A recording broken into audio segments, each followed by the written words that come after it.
Senior diplomats from both nations reported that the meeting marked an extraordinary turn in foreign policy under U.S. President Donald Trump. One of the major concerns of the world these days is how the war between Russia and Ukraine will end the Eastern Bloc of Western Europe. The U.S., EU, NATO, and many other nations and international organizations are making serious efforts for this. In this regard, the U.S. side met with the Russian delegation in Riyadh.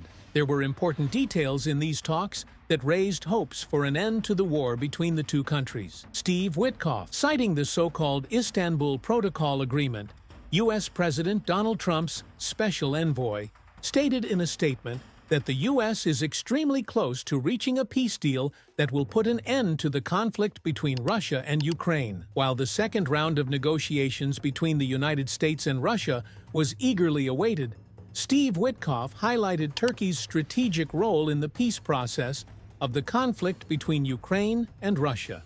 Meanwhile, the European Union was preparing for a potential peace scenario. The 16th set of sanctions against Russia was approved by the EU wing after gathering the leaders of the member states.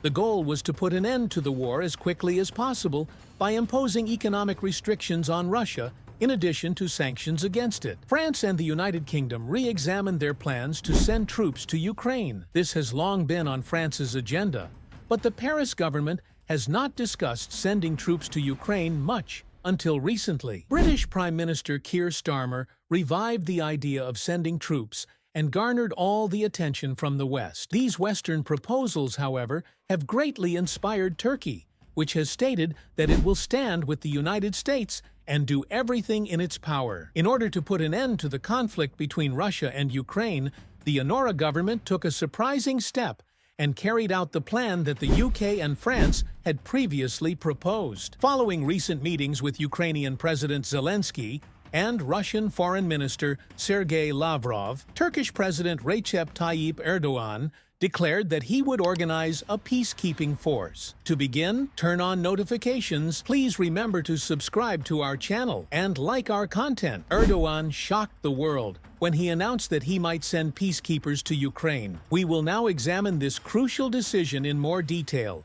and learn the terms under which Turkey will send peacekeepers to Ukraine, as well as how the U.S. and Russia will respond. As part of Trump's ceasefire efforts with Putin, Turkey may join a peacekeeping mission in Ukraine. This possibility was brought up by Turkish President Tayyip Erdoğan in separate meetings with Russian Foreign Minister Sergei Lavrov and Ukrainian President Zelenskyy in Ankara. Most recently, following discussions between U.S. and Russian delegations in Istanbul, Erdogan's decision even shocked the European Union. Erdogan's abrupt decision to send troops placed Turkey in a precarious position that might lessen the load on European allies like France and the United Kingdom, who were organizing a European mission to Ukraine. President Erdoğan has already maintained close ties with both countries. With the troop deployment plan, we can see Turkey as a much deeper actor on the ground, though, of course, Turkey has conditions. And Russia played a crucial role in negotiating the now-defunct Black Sea Grain Agreement. The U.S. and Ukrainian sides appear to be happy with this decision, as evidenced by the fact that Ukrainian officials are already exchanging information about Turkey's capacity to carry out significant activities in this regard. A Ukrainian official close to the negotiations confirmed Turkey's support for Ukraine's sovereignty and territorial integrity, suggesting that Ankara could offer enforceable and credible peace and security guarantees, while Washington supports the idea. The Ankara government has stated that it will not implement the troop deployment plan unless it is part of such an agreement. But if the conditions are met, there won't be any obstacles to this. On February 12th, Defense Secretary proposed that European and non-European allies lead such a mission instead of U.S. troops. However, U.S. President Donald Trump claimed that he had forced Vladimir Putin, the head of the Kremlin, to agree to the peacekeeping plan despite Putin's acceptance, assuming that there are Kremlin members who are against the deployment of peacekeepers. Turkey's decision will come as a shock. So what kinds of roles can the country that made this crucial decision to send peacekeepers play differently in the future. First, Turkey's geostrategic advantages, its actions thus far, and its attitude towards the conflict are crucial. As a NATO member, it was one of the few countries to supply Ukraine with military hardware in the early stages of the conflict, and it has developed a deep strategic defense cooperation with Kiev that goes beyond the sale of drones, making Turkey's relations with Ukraine more strategic in nature. However, Turkey maintains close relations with Moscow. Despite the limitations, Ankara could play a significant role in the conflict because Turkish President Erdoğan has a close personal relationship with Russian President Vladimir Putin, and Turkey has chosen not to join the Western sanctions against Russia. These factors allow Ankara to maintain positive relations with both Russia and Ukraine, allowing it to play multiple roles throughout the conflict, including humanitarian, economic security, and diplomatic. If President-elect Donald Trump chooses to take a diplomatic approach to the conflict, Turkey is the strongest NATO littoral state on the Black Sea with close ties to both Russia and Ukraine. Additionally, Turkey has attempted to tread carefully when showcasing its diplomatic abilities, and despite criticism from the West, this was a strategy that produced noticeable results. First, in March 2022, Turkey hosted a significant meeting in Antalya that brought together the foreign ministers of Russia and Ukraine for bilateral talks. Although this meeting was a dead end with no prospects, it was the first high-level interaction between the two nations since the conflict started, underscoring Turkey's role as an early mediator. A more fruitful initiative was the Black Sea Grain Initiative.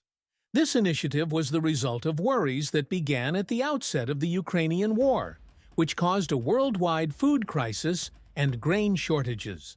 On July 22, 2022, Turkey and the UN mediated an agreement between the warring parties to create a corridor for the transportation of Ukrainian grain, which would serve as a lifeline for 349 million people. Building on its role as a diplomatic facilitator, this agreement was essential to easing the food crisis and bolstering the Ukrainian economy during a difficult period. In November 2022, ANOR hosted US and Russian spy chiefs to talk about nuclear threats. Similarly, Turkey's diplomatic efforts played a key role in the recent exchange of prisoners between Russia and Ukraine. The international community enthusiastically embraced this agreement, which guaranteed the safe return of important detainees and proved how successful Turkey's mediation role was. Such a role is made possible by Turkey's political stance, which has been unique since the start of the conflict. On the one hand, Turkey strongly supported Ukraine's territorial integrity and self-defense, and gave Ukraine drones and other weapons, but at the same time, it refrained from joining Western sanctions against Russia and maintained energy ties by continuing to transfer Russian gas, which is essential to the Russian economy.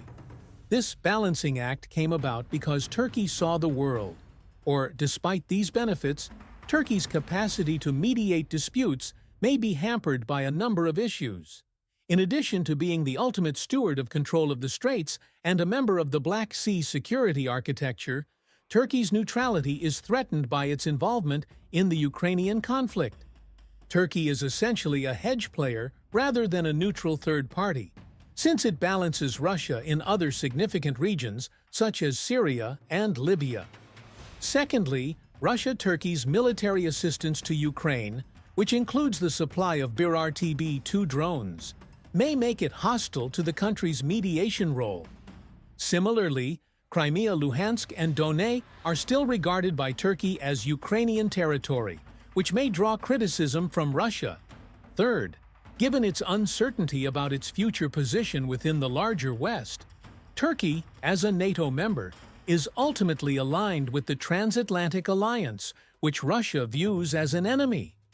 Fourth, the West may be reluctant to support Turkey's crucial role in bringing the conflict to an end, though these worries could be allayed by more clarity regarding Turkey's role in the post-war security order. Regardless of its mediation role, Turkey should support negotiations that can allow Ukraine to build its arsenal for recovery and self-defense and integrate Ukraine into the European security architecture. Any other stance is likely to encourage Russia to continue its aggression. If Ankara sees a clear path towards the creation of a stable and inclusive regional security framework, it may be willing to rely more heavily on its mediation role.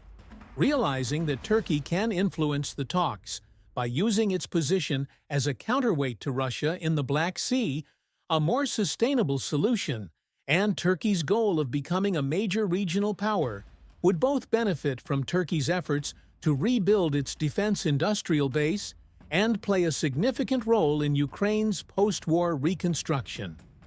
A long-lasting ceasefire in Ukraine may be facilitated by significant U.S.-Turkey cooperation. On a fundamental level, the Trump administration can use Turkey's stance to end the conflict in Ukraine's favor. However, the United States could also work with Turkey on energy projects to lessen Turkey's reliance on Russian oil and gas. President Trump could use his personal relationship with President Erdoğan to engage in leader-level diplomacy with President Putin, possibly establishing a favorable framework for negotiations. Without clarity on the role of the strategic framework between the West and Turkey in the Western security architecture, Turkey's contribution to the negotiations will be limited. Nevertheless, a more Europeanized NATO, with Turkey playing a more prominent role, could help resolve this ambiguity. Clarity regarding Ukraine's future is also necessary for a diplomatic resolution. The Black Sea's security dynamics and their individual roles within the larger European security framework. Accomplishing this will necessitate closer coordination of Turkish, EU, and UK foreign and security policy. Dutch cooperation is crucial to maintaining a lasting peace in Ukraine, as well as successfully balancing Russian influence in Turkey and the common neighborhoods of Europe. But it is unclear if this cooperation will actually come to pass. Turkish President Recep Erdoğan has recently made some harsh remarks following the cabinet meeting on February 24th.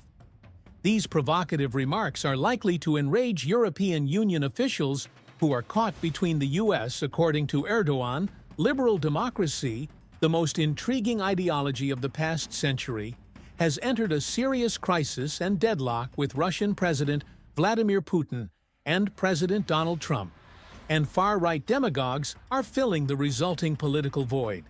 At a time when global political and economic dynamics are fragmenting and reconfiguring, particularly in the aftermath of Trump's presidency, Erdoğan contends that Europe urgently needs a new lifeline, and Turkey is that lifeline. Asymmetric dynamics and uneven development factors necessitate an assessment of the current situation. Beyond conventional frameworks, however, it's crucial to remember that Turkish Foreign Minister Hakan Fidan and Russian Foreign Minister Sergei Lavrov said in a joint press conference that EU membership talks have stalled because the EU is comfortable accepting a sizable nation into its fold. A closer look at this context is necessary. Erdoğan made his remarks just before the German elections on February 23rd, when the far right made significant gains and the nationalist AfD rose to become the second largest party in the Bundestag. His statement's inclusion of significant observations implies that they were well considered and that he was awaiting the anticipated outcomes of the German election. We should also take note of Erdoğan's recent high-level meetings in Ankara on February 5, 2025, with German President Frank-Walter Steinmeier and EU Commission President Ursula von der Leyen on December 17, 2024. At the time, Erdoğan stressed the significance of Steinmeier's visit to our nation and stated that they thoroughly discussed urgent issues 2 weeks prior to Germany's crucial elections. There was a general perception that there was nothing more to discuss with Turkey, according to Nacho Sanchez and Mo, the European Parliament's spokesperson on the country. But this ran counter to Erdoğan's promise in Ankara to provide an extra $1 billion to halt migration. Additionally significant is NATO Secretary General Mark Rutte's proposal to strengthen European collaboration with Turkey's defense sector, which highlights that Turkey's top priorities are to safeguard its interests and make sure that the far right's comeback does not pose a threat to European Turks. Surprisingly, it suggests that Turkey-EU relations have improved. But can the West work with Turkey to strengthen ties from the Mediterranean to the Caspian? Turkey is not just displaying strength. It is also undergoing a strategic reorganization that is upsetting Russia's operational calculations and forcing Vladimir Putin to take a reactive approach in this situation. First, Turkey's strategic distance from European affairs helps Ankara strengthen its position in Moscow, because Russia views Turkey as a neutral player free from EU constraints with whom it can interact. Second, its military autonomy, particularly in drone warfare and weapons production, coincides with President Donald Trump's push for self-sufficiency within NATO. These factors allow Turkey to maximize its influence on both the East and the West. Despite its ties with Moscow, Trump has openly praised Turkey for its military victories in Syria. 3.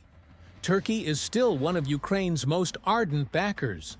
Russia's Black Sea expansion is restrained, and Turkey's strategic position is strengthened by its unwavering support for Ukraine and defense of Kiev's territorial integrity. From the standpoint of Ankara, a strong and independent by arming Ukraine on the one hand and dealing with Russia on the other, Ukraine serves as a crucial check on Russian dominance in the area. Turkey has effectively used its strategic influence, while the US and Europe discussed their next course of action and adjusted packages of aid. Russia was on edge on several fronts because of Turkey.